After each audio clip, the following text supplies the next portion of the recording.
Assalamualaikum warahmatullahi wabarakatuh. Sahabat mahasiswa, pada kesempatan yang berbahagia ini kita berjumpa kembali di tutorial online mata kuliah pembelajaran mikro dengan kode SPGK 4212. Mata kuliah ini adalah sarana untuk kita belajar bersama-sama, mempelajari konsep, strategi, dan praktek dasar dalam kegiatan belajar mengajar. Mata kuliah ini dirancang untuk membantu mahasiswa memahami tahapan-tahapan penting dalam merencanakan, melaksanakan, serta mengevaluasi proses pembelajaran dalam skala kecil yang diterapkan pada situasi kelas.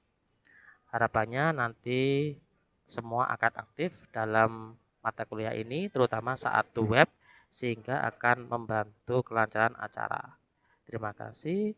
Sampai jumpa di sesi pertemuan dan tetap semangat.